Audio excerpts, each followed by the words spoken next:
Beaming, my younger daughter handed my mom her spelling bee award and said, "I saved this just for you." My mom gave a fake smile and said, "You can't earn love with paper." Then she tore it down the middle and tossed it into the bin. My older daughter got angry and said this. I was watching from the sidelines, quietly getting angrier by the second. June was standing beside my mom, holding out the spelling bee certificate with both hands, like it was something sacred. Her cheeks were pink, not from embarrassment, but from excitement. She'd won first place that week. Her school-wide spelling bee had 30 kids competing, and she beat them all. She had asked if she could give it to Nana because she wanted her to be proud. She said, "I saved this just for her." I told her then she should be the one to have it. I don't know what I expected. Maybe not a huge reaction, but something. A smile. A hug. Maybe even a compliment. Instead, I sat and watched my mother take the certificate like she was being handed a napkin, give it a quick look, and say, in that cold, flat voice she uses when she thinks no one will challenge her, "You can't earn love with paper." Then, right in front of all of us, she tore it down the middle and tossed it in the trash bin under the serving table. No one said a word. No gasp. No awkward laugh. Not even my dad, who just reached for his wine like this was all normal. My brother Adam's kids were too busy with their phones to notice. His wife saw it. She always sees everything, but pretended she didn't. And June, she just stood there, still holding the envelope, which was now completely pointless. Her eyes were wide, but she didn't cry. She just looked different, like something had shifted, like something had broken, and she was trying to figure out whether it was small enough to fix or too big to name. I wanted to get up. I wanted to scream at my mom or grab the certificate pieces from the trash or just pull June into my arms, but I didn't move. My whole body felt like it was full of wet cement. But Riley moved. She didn't hesitate. She put her fork down loud enough for the sound to echo and stood up. She looked straight at my mom and said, "Do that again, and I swear I'll tell Mom to cut you off. You don't deserve her help if this is how you treat her kids." The silence that followed was louder than anything I'd heard all night. My mom gave a short fake laugh like she didn't believe Riley had it in her. Adam kept his eyes on his plate. My dad cleared his throat but didn't say anything. The air felt thick. Riley didn't back down. She didn't yell, didn't get dramatic. Just stood next to her little sister like a wall. And I realized she had been waiting.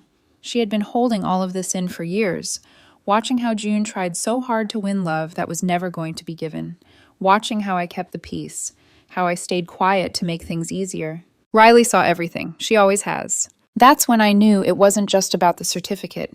Not even close. This was about years of being second place in a family where love came with strings, conditions, and a scoreboard that never worked in our favor. And I just sat there, still watching from the sidelines, but something had shifted in me too. It was the first time I actually started to wonder if Riley was right. Maybe it really was time to stop pretending. The ride home felt like being sealed in a vacuum. No one talked. Riley's hand stayed at 10 and 2 on the steering wheel, her jaw clenched the entire time. June sat behind me, staring out the window like she was somewhere else. I kept glancing back at her through the mirror, hoping she'd meet my eyes, but she didn't. She looked small, not just young, but smaller, like someone had taken something out of her that couldn't be replaced. I opened my mouth twice to say something. Maybe I'm sorry, or you didn't deserve that, or even just are you okay? But every version sounded hollow, like it wouldn't be enough. Riley didn't say a single word until we got home. She parked in the driveway and just sat there for a few seconds, keys still in the ignition. Then she said, she humiliated her on purpose. I didn't know what to say, so I stayed quiet. Riley finally looked at me. You helped her pay for their new roof. You paid half the down payment on their stupid car, and she couldn't even pretend to care about June for 5 seconds.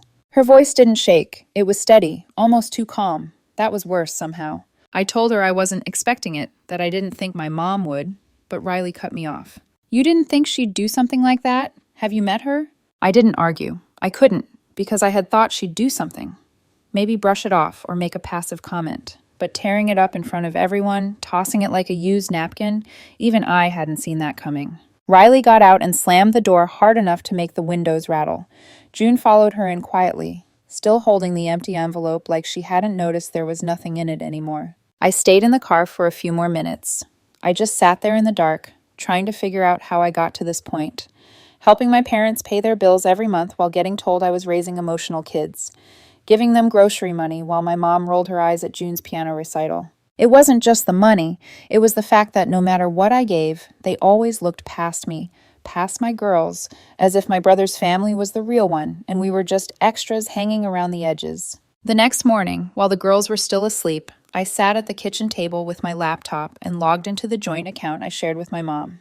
It was the same account I used when she said her card had been declined, or when their water heater broke, or when Adam suddenly couldn't afford the repair work on their parents' house. I didn't hesitate. I clicked her off, changed the passwords, removed her name from everything I could without making it a legal war. By lunchtime, I had 3 missed calls. 2 from her, 1 from my dad. I let them go to voicemail. The first one was short, confused. She asked if something was wrong with the bank. The second one was sharper. She said she needed to make a payment and her card wasn't working. Said I should check it right away. The third was colder. She said, "If this is about that little scene on Saturday, don't be ridiculous. Kids get their feelings hurt. That's what they do. It's not the end of the world." Still not a word about June. Later that night, Riley came into the kitchen and saw my phone lighting up again. Another call from home. She didn't say anything until the ringing stopped. Then she said, "If you change your mind, I won't forgive you." I told her I wasn't going to, that it was done. She nodded, then turned to go back to her room. Right before she left, she added, "This isn't the first time. It's just the first time I said something." That stayed with me, because she was right. There had been dozens of moments, maybe more, but I had gotten used to keeping the peace, swallowing it, making excuses. And my girls had noticed. Riley had noticed everything. The next day, Adam texted me. He said, "Mom says her card's not working. You good?" I replied, "Tell her I'll mail her the certificate pieces so she can finish the job." He never texted back. That night, I got a call from a number I didn't recognize. I didn't answer, but I had a feeling it was just the beginning. It was 4 days before my mom dropped the act. At first, she pretended it was a bank error. She called, left a message asking if there was some issue on my end. Maybe the account got flagged. Maybe a payment bounced. She used that fake concerned tone, the one she slips into when she wants something but doesn't want to sound like she does. I didn't call back, I didn't text. I let the silence do the talking. On the 4th day, I picked up by mistake. I was making lunch and the phone was buzzing on the counter. I didn't look. I just hit answer like I always used to. Her voice came through sharp, not furious yet, but not soft either. She skipped the pleasantries. "So, you're just cutting us off now?" I said I wasn't cutting anyone off. I just made a change. She didn't like that. Her voice jumped 2 octaves and turned brittle. She accused me of acting out of emotion, said I was letting a teenager dictate my finances. She brought up Riley like she was the villain in some family soap opera. "You're letting a high schooler manipulate you into punishing your own parents." I told her I wasn't punishing anyone. I said I was setting a boundary. That's when the switch flipped. She called me ungrateful, said she and Dad had sacrificed for years, that I'd be nowhere without them. Then she said the worst part. "You're raising those girls to be fragile." I didn't hang up. I just set the phone down on the counter and walked away. That afternoon, my dad sent me a picture of a gas bill. No context, just the total at the bottom, circled in red. I didn't reply. The next day, it was the voicemail. Her voice trying to sound calm, asking for help. Just this once. Just the water bill. Just the difference on the insurance this month. She said, "It won't be forever." It always was. 2 more days passed. Then she called Riley. Riley came into the kitchen with her phone in her hand, eyebrows raised. She said, "Nana just called me a brat." Apparently, Riley had answered, thinking maybe it was something important. It wasn't. My mom had called to tell her she was out of line, disrespectful, and had no business speaking like that to an elder. I could tell Riley was more stunned than hurt. I told her, "You don't have to answer if she calls again." She said, "I won't." The next morning, I heard gravel crunching outside. I looked out the window and saw my dad's car pulling into the driveway. They hadn't texted, no heads up, just showed up like it was 1998 and we were still playing by their rules. I opened the door before they could knock. June was at a friend's house for a sleepover. Riley was upstairs in her room. My mom walked right past me into the living room. My dad followed but kept near the door. "We're not here to fight," she said. I didn't say anything. She said they couldn't live like this, that their income wasn't enough, that the cost of everything had gone up, and that what I was doing, cutting off the joint account, was cruel and dramatic. Then she pulled an envelope out of her bag. Inside were photos, old ones. Me holding Riley as a baby, June at a Christmas concert, all of us at the beach 10 years ago. She spread them out on the coffee table like exhibits in a case she thought she was winning. This is your family, she said. You don't just walk away from this. I looked at the photos and I remembered those moments, but I also remembered what came after each of them. The comments, the cold shoulders, the quiet favoritism, the things left unsaid that somehow weighed more than the things that were. Then Riley came down the stairs. She looked at the photos, then at my mom. She said, "Did you bring the spelling certificate too, or is that still in your trash?" My mom opened her mouth, but nothing came out. My dad looked like he wanted to disappear. Then Riley looked at me, not mad, not pleading, ready. "If they won't leave, I will." I stood up and told them it was time to go. My mom scoffed. She actually scoffed, like the whole thing was beneath her. My dad muttered something I couldn't hear. Then they left, without a word of apology, without even pretending to mean it. The door clicked shut behind them, and for the first time in years, the house felt quiet in the right way. The house was silent after they left, but it didn't feel peaceful. Not yet. Riley sat down at the kitchen table like nothing had happened, scrolling through her phone while I stood in the hallway, still staring at the closed door. My heart was racing like it had somewhere to be, but everything else in me felt still. That night, Riley said something that stayed with me. "She's not done," she said. "She doesn't know how to be done. She'll try something." I asked her, "What?" Riley shrugged. "She'll twist it. Make herself the victim. Maybe turn it into some big thing about you abandoning her. She'll tell Adam a version that makes you look crazy. Then she'll try to get in through someone else. Maybe Dad. Maybe even me again. Just wait." I wanted to believe Riley was being dramatic. I really did. But deep down, I already knew she was right. My mother was the type who needed control like oxygen. She didn't yell to get it. She didn't beg. She rewrote quietly. Behind the scenes, she planted seeds and then stood back while they grew into confusion.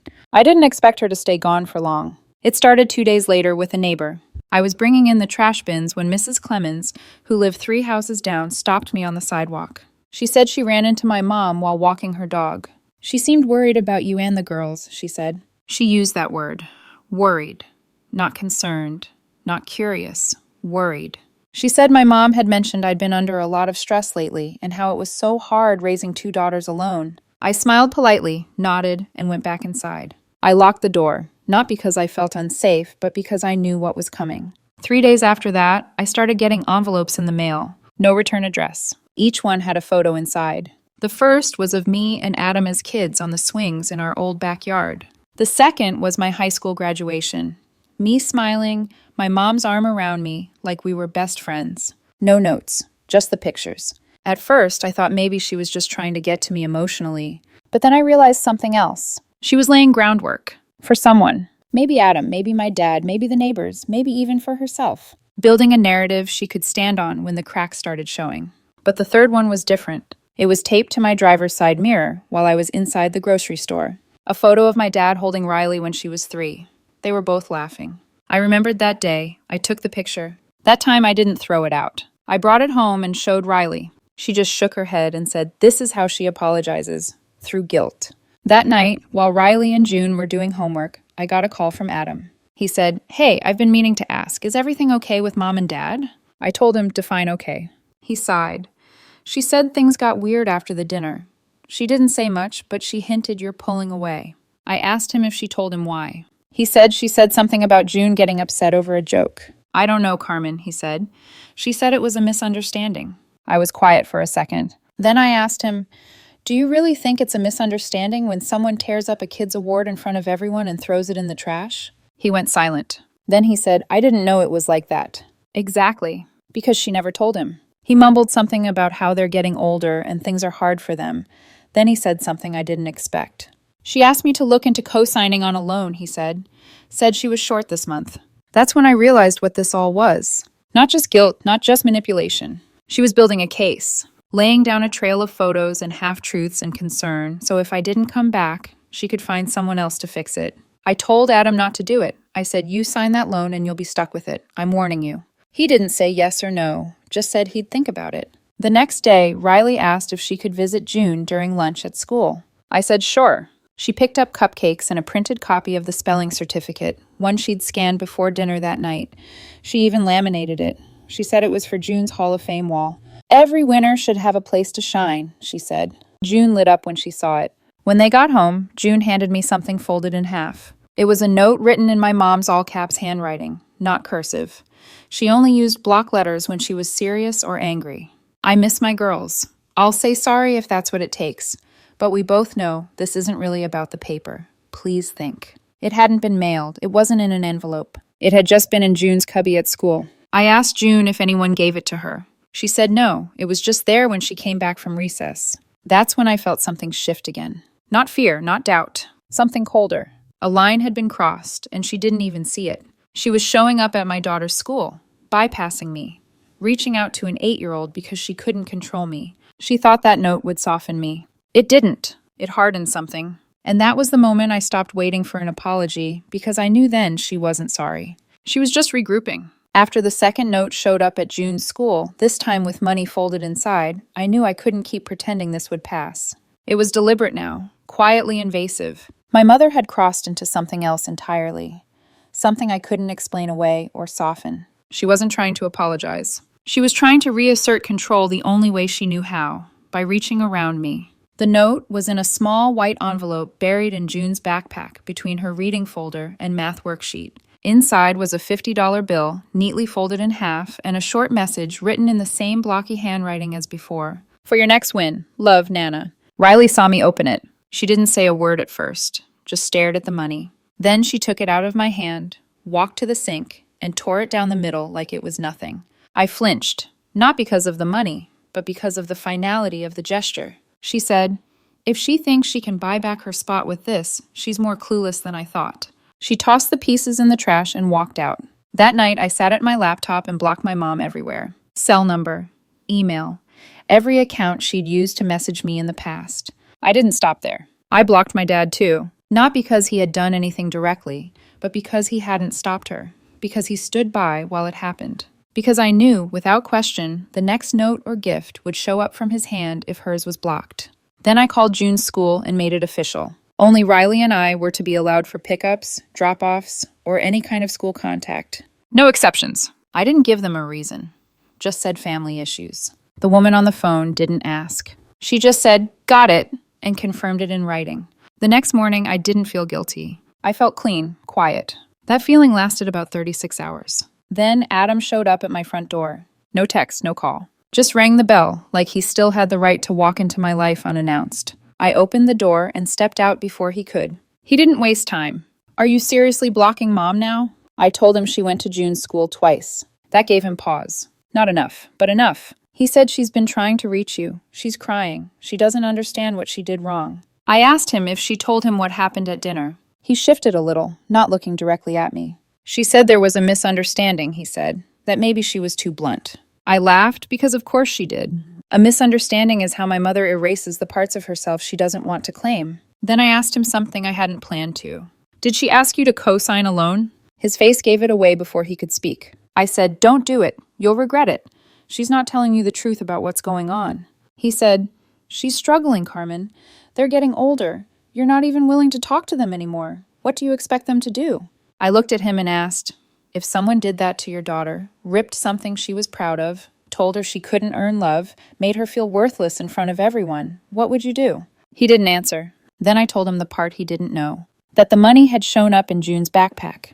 That she'd used her access to a child as a new channel. He said, "She just wants to be part of their lives. Maybe she doesn't know how anymore." I said, "Then maybe she shouldn't be."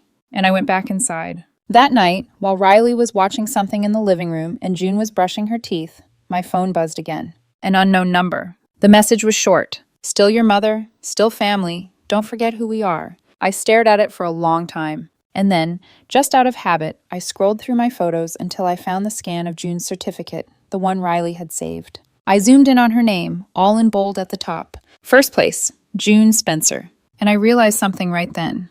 This was never about one dinner or one torn certificate. It was about how many little things I'd excused. How many times I told my girls to be patient, to be polite, to try harder with people who never earned it.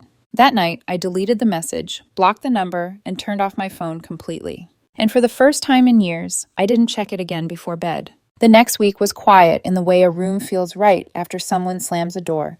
No calls, no texts, no notes, no sudden pop-ups at the house, just nothing. And the longer it lasted, the more I knew it wasn't over. My mother wasn't giving up. She was recalculating, waiting for a new angle. She always believed silence was power, not punishment. It made her feel like she had the high ground. What she didn't realize this time was that I'd already stepped off the battlefield. By Thursday, Riley brought it up again. She asked if I'd heard anything. I told her no. She nodded like she expected that. Then she said, "You know you've got to block Dad's number 2, right?" I told her I already had. She looked surprised. Not because I did it, but because I did it before she asked. "Good," she said. Later that night, I found June in her room putting up the reprinted certificate on her wall. She had taped a little star-shaped note under it in marker. "I worked hard for this." And for a second, I felt this wave of guilt. Not for what I'd done, but for how long I waited to do it. For all the Saturdays, I brought them into a house where love came with strings, conditions, and silent rules about who deserved more. That Saturday, Riley got a DM on Instagram from a family friend, someone who still talked to my mom. It said, "Your grandma's been posting old photos of you and your sister." She wrote this whole thing about how family falls apart when pride gets in the way. Riley didn't even finish reading it. She showed me the message, rolled her eyes, and said, "I told you she was just regrouping." I went and checked for myself. My mom had made her profile public. It was covered in old photos, me in college, Riley and June as babies, my wedding. Each one had a caption that danced around the truth, just enough to sound believable if you didn't know better. She used phrases like, "Some wounds take time to heal," and "When family shuts you out, it's like losing a limb." She didn't say my name. She didn't have to. I didn't comment. I didn't reach out. I just sat with it for a minute, letting it settle. Because in her mind, this was her comeback. Her quiet little campaign to win back the version of the story she could live with. But what she didn't understand, what she never would, was that I wasn't angry anymore. I was finished. 2 days later, I went into our bank account and pulled the last thread that was still connecting us. The shared access to the trust my grandparents had set up when I was a kid. It wasn't much, but she still used it for things like medications and extra groceries. I had left it alone out of guilt. But that morning, I looked at the girls eating breakfast and thought, no more. I removed her name, closed her card, rerouted the remaining funds. I didn't warn her. I didn't explain. Because there comes a point where explaining starts to feel like apologizing, and I wasn't sorry. That afternoon, the screaming started. Not at my house, but through voicemail. 5 missed calls, 7 voicemails. Her voice going from hurt to rage to panic to guilt. One message from my dad tried to sound controlled, saying we needed to talk, that I was making things harder than they had to be. Riley saw me standing by the sink with the phone in my hand. She asked, "Is it done now?" I said, "It's done." She nodded. "Then if he calls from her phone, block that too." Riley exhaled like she'd been holding her breath for weeks. June peeked around the corner, holding a bowl of cereal, and said, "Can we paint my wall this weekend?" I smiled. "Yeah, any color you want."